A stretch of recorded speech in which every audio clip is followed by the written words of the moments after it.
दुर्गा नदी के किनारे बसा एक गांव फूलपुर। गांव में कुछ 100-150 लोग रहते थे। अंजलि, जो कि पास ही के जिले में रहती थी और 12वीं पास कर चुकी थी, उसके पिताजी ने बेटी को जल्दी विदा करने के लिए उसकी शादी फूलपुर गांव के मुकेश से करवा दी थी। मुकेश कभी स्कूल नहीं गया था और इस कारण वो पढ़ा लिखा नहीं था और बाकी गांव वालों की हालत भी मुकेश जैसी ही थी। मुकेश के घर में उसके माता पिता भी रहते थे। सासू माँ, मैं बाहर मंदिर तक जा रही हूँ, आधे घंटे में आ जाऊंगी। अरे अभी कहीं जाने की जरूरत नहीं है, चुपचाप जाके रसोई में रात के खाने की तैयारी करो। और ये घूंघट क्यों हटा लिया है तुमने? क्या पता नहीं कि इस गांव में औरतें बिना घूंघट के नहीं रहती? रात में अंजलि छत पर जाकर अपनी मम्मी से बात कर रही होती है। तभी गांव की 3-4 औरतें उसे देख लेती है और दरवाजे पर आकर उसकी सास से शिकायत करने लगती है। और क्या हुआ? अरे छत पे तो देखो, आपकी बहू मटक मटक के किसी से फोन पर बात कर रही है, दिन भर फोन पे लगी रहती है। अरे कल तो मंदिर के पास वो क्या कहते हैं, सेल्फी ले रही थी।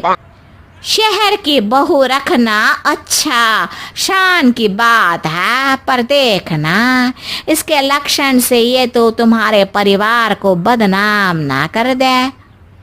ये पहली बार नहीं था जब सास से गांव के लोगों ने अंजलि की बुराई या शिकायत नहीं की हो। अब तो ये रोज की बात थी। अंजलि ये सब सुन लेती है। जब वो नीचे जाती है तो मुकेश भी वहां आ जाता है।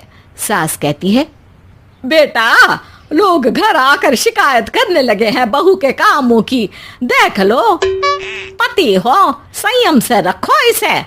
माँ जी, मैं तो अपनी माँ से बात कर रही थी, क्योंकि यहाँ कोई बात करने लायक ही नहीं है और अब मैं माँ के पास ही रहूंगी।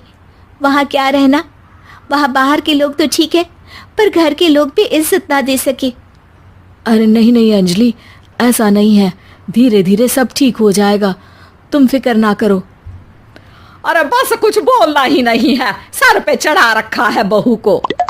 सास मुकेश की नरम बात सुन के वहां से मुंह चढ़ाकर चली जाती है। मैं तो कहती हूँ हम दोनों शहर चले जाते हैं। मैं पढ़ी लिखी हूँ, मुझे वहाँ नौकरी भी मिल जाएगी और थोड़े दिनों में आप भी वहाँ कुछ काम ढूंढ लेना। अरे नहीं नहीं अंजलि, हम यहाँ ना गांव का खेत, माँ पिताजी को छोड़कर शहर नहीं जा सकते। माँ पिताजी को कैसा लगेगा और गांव वाले क्या सोचेंगे? ये कहकर मुकेश सोने चला जाता है और अंजलि की गांव वालों द्वारा बुराई का सिलसिला बहुत दिनों तक चलता ही रहता है। लेकिन अंजलि गुस्सा ना दिखाते हुए समझदारी से काम लेती है। बारिश का मौसम चालू हो जाता है। जोरदार बारिश से पूरे गांव में हाहाकार मच जाता है। दुर्गा नदी में बाढ़ आ जाती है और बाढ़ का पानी पूरे गांव की फसल तबाह कर देता है। फसल की ये हालत देखकर गांव वाले निराश हो जाते हैं और बात तो यहाँ तक पहुँच जाती है कि कुछ लोग तो अंजलि को इस सब का दोषी ठहरा देते हैं। अरे पूरी फसल तबाह हो गई, पता नहीं किसकी नजर लग गई है। अरे जब से चौधरी परिवार में ये शहर की बहू आई है ना, तब से ही गांव की शांति चली गई है। इसके कर्म कांड से माँ दुर्गा नदी भी खुश नहीं है। ये सब सुनकर बेचारी अंजलि रोते हुए अपने घर चली जाती है। कुछ दिन बाद सभी गांव वाले अपनी फसल का मुआवजा लेकर अपने अपने घर आते हैं। मुकेश भी 1500 लेकर आता है। अंजलि को जब पासबुक दिखाता है तो अंजलि हैरान हो जाती है। अरे, ये पासबुक में तो उन्होंने 4000 की एंट्री करी है और आपको सिर्फ 1500 दिए। सच में? अरे वो सरकारी अफसर आपको बेवकूफ बना रहे हैं। सरकार की तरफ से हमें 4000 मिले हैं, लेकिन बाकी का सारा पैसा खुद ही खा रहे हैं। आप लोग के अनपढ़ होने का फायदा उठा रहे हैं। ये सब सुनकर मुकेश परेशान हो जाता है, लेकिन अंजलि उसे हिम्मत से काम लेने को कहती है और सुबह होते ही मुकेश को पंचायत कार्यालय ले जाती है और साथ में गांव के और लोगों को भी। आप सरकारी बाबू क्या गांव के लोगों को बेवकूफ समझते हैं? आपको क्या लगता है ये पढ़े लिखे नहीं है तो आप कुछ भी मनमानी करेंगे? ये बेचारे दिन रात इतनी मेहनत करते हैं, ये हमारे अन्नदाता हैं और आप इनके साथ ऐसा धोखा करते हैं। अरे क्या बके जा रही है ये लड़की, किस धोखे की बात कर रही है? अपने कांड करके नदी माँ को नाराज करके हमारा नुकसान करके इसे चैन नहीं मिला क्या? सरपंच जी, इन सरकारी बाबू ने मुझे बेवकूफ बनाया है और मेरे हिस्से के पैसे खुद चट कर गए। बस ये सुनते ही सरपंच वहां से दुम दबाकर भाग जाता है। पता चलता है कि जनपद अधिकारियों ने गांव के सरपंच के साथ मिलकर सबके साथ धोखा किया है।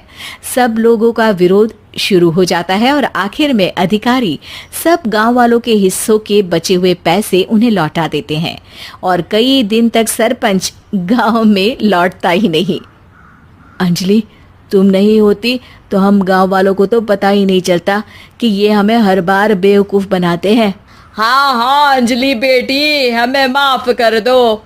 हम सब तुम्हें बुरा भला कहते रहे, लेकिन तुमने ही आज हमें बेवकूफ बनाने से बचाया है।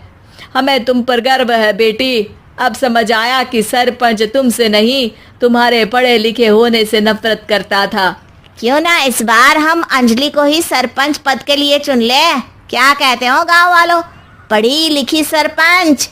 बस पूरा गांव अंजलि के लिए ताली बजाता है और अंजलि की सास उसे खुशी से गले लगा लेती है।